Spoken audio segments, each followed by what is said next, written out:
The wind came low and mean across the prairie that morning, sharp, biting, and full of the kind of secrets only the land knew how to bury. Rancher Tom Callahan stood at the edge of his weather-beaten porch, coffee in one hand, other hand resting on the worn banister. It was just past dawn, and the air smelled of frost and dry earth. Tom had lived on the outskirts of Flat River, Montana, his entire life. He wasn't the talking type, nor was he the kind to get worked up over much. But he knew when something was off.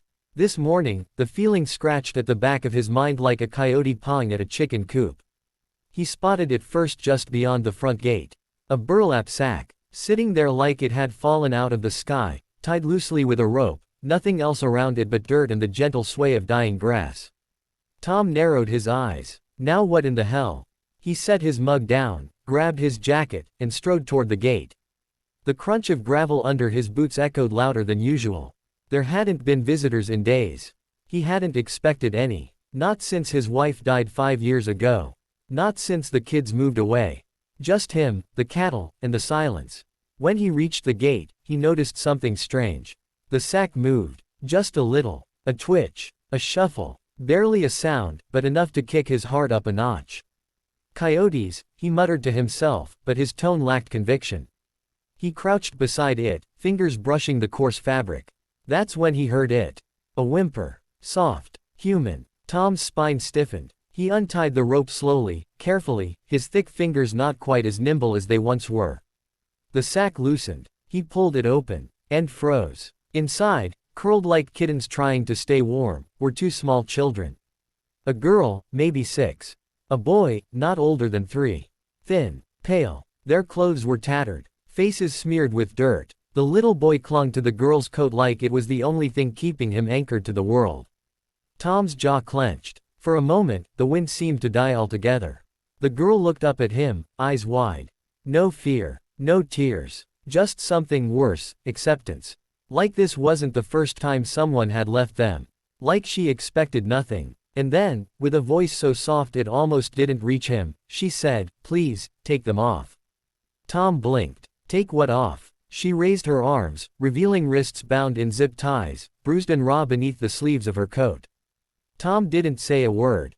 He reached into his back pocket, pulled out his pocketknife, his father's old buck 110, and sliced through the plastic restraints. Her arms fell gently to her sides. She didn't flinch. Then he did the same for the boy. "Can you stand?" he asked. She nodded, helped her brother up. The boy's legs wobbled, and he buried his face in her side. Tom didn't hesitate. He scooped them both into his arms, skin and bone, featherlight, and carried them up to the house. Inside, the warmth of the wood stove wrapped around them like a blanket. Tom sat them on the old couch in front of the fire. He grabbed blankets, his emergency first aid kit, and a couple of apples from the kitchen counter. The girl took the apple but didn't eat it right away. She stared at Tom like she was waiting for him to change, into something cruel, maybe. Something she'd already seen before. Tom knelt in front of her. "What's your name?" "Ava," she said. "He's Sammy. Do you know how you got here?" She nodded. Tom waited. But she didn't offer more. "Was it your parents?" Her lips thinned. "No. A man. We were in a van. He said he'd come back for us." Tom's stomach twisted. He didn't press. Instead, he gently washed the cuts on their wrists, dabbed ointment, wrapped gauze. Neither child cried. The sheriff's office was 40 minutes out. Tom tried calling, but the line was dead again. Storm had knocked it down last week. Cell service. Forget it. His ranch was one of the last dead zones in Montana. He could saddle the truck and drive into town. But something held him back. Maybe it was the way Ava curled around her brother when he finally dozed off. Maybe it was the way she kept watching the door, like it might open and bring back something worse than the cold. He stayed close that night. Made them grilled cheese and canned tomato soup. Ava ate slowly, with manners, like someone had once taught her but she'd forgotten how it felt to be treated gently. Sammy ate like a starving pup. Before bed, Ava spoke again. "You have kids, too," Tom said, voice low. Both groaned. She nodded like that made sense. "Your house is quiet." Tom chuckled. "Too quiet sometimes." A pause. Then she whispered, "Can we stay here? Just a little while." Tom looked into her eyes and saw something he hadn't seen in years. Hope. Yeah, he said. You can stay. Morning came with another surprise. Tom stepped out to feed the cattle and found tracks in the dirt. Tire treads. Fresh. Leading in from the road but never leaving. His eyes scanned the horizon. The sack hadn't just been dropped off. Someone had watched. He returned to the house, heart beating heavy in his chest. That night, he sat at the table, watching Ava draw with an old pencil she found in a drawer. Sammy played with a spoon like it was a rocket ship. Did the man say anything to you? Tom asked carefully. Ava stopped drawing. He said he was done. That we were a problem. Tom's fists clenched under the table. Days passed. Tom didn't take them to town. Not yet. The road was still washed out in parts. That was what he told himself. But truth was, they were healing. Sleeping through the night. Eating. Laughing. Just barely. And Tom, for the first time in years, he didn't feel like a ghost wandering around in his own life. Then, one night, it all changed. The sound of tires on gravel pulled him from sleep. Ava screamed from the other room.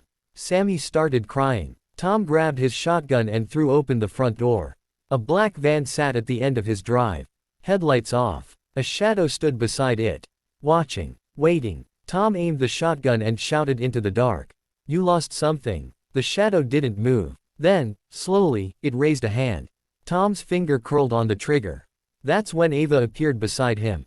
Her small hand slipped into his. And she whispered, "That's him." The air was so still you could hear the creak of the barn roof in the windless dark. Tom stood in the doorway, shotgun steady but heart pounding hard enough to hurt. Ava's tiny hand still rested against his side. Sammy was crying somewhere behind them in the warm light of the living room. The figure by the van took a step forward, slow and deliberate. The faint crunch of gravel under boots made every hair on Tom's neck stand on end. You got something of mine, the man's voice called out, low and sharp.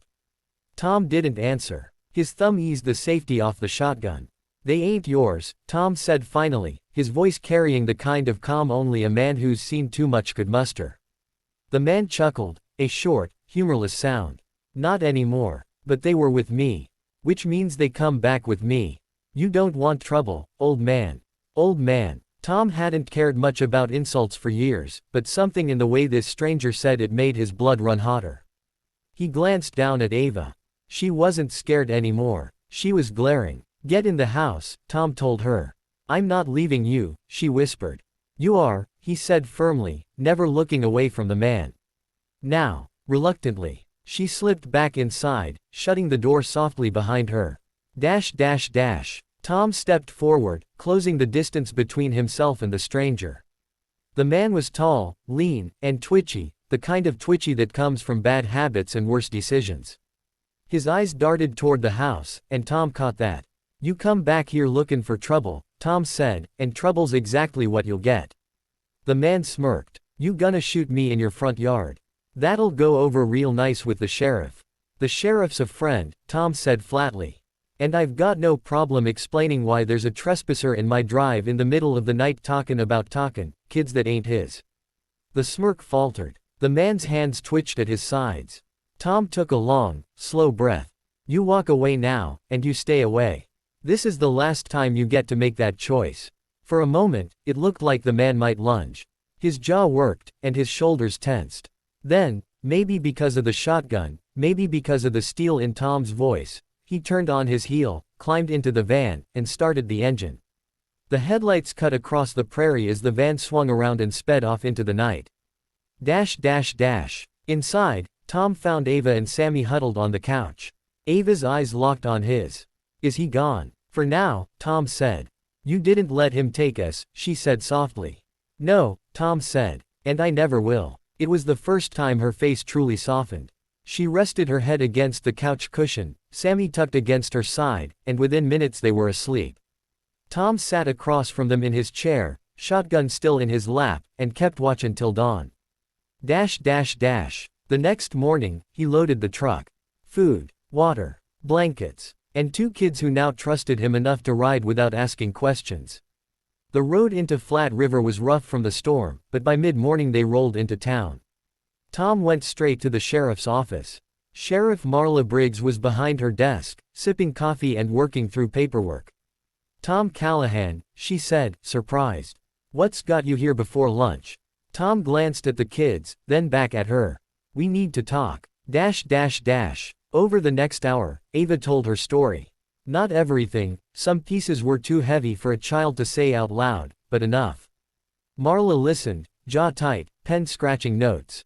She promised to get child services involved immediately and to open a case on the man in the van.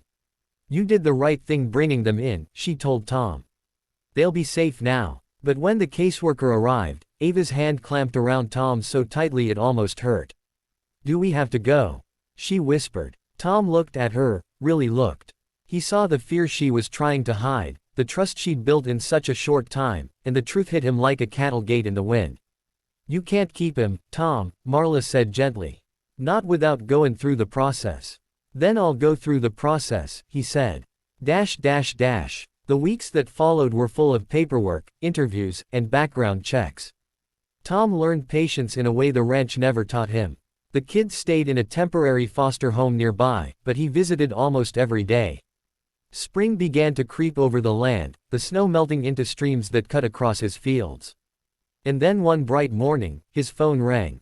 It was Marla. "They're yours now, Tom. Officially. The day Ava and Sammy came home for good, the wind was warm, the sky was wide open, and the sound of their laughter filled every corner of the ranch. Ava ran ahead to see the barn cats, Sammy trailed behind with an armful of sticks he insisted were treasures. That night, as the sun melted into the horizon, Ava stood beside him on the porch.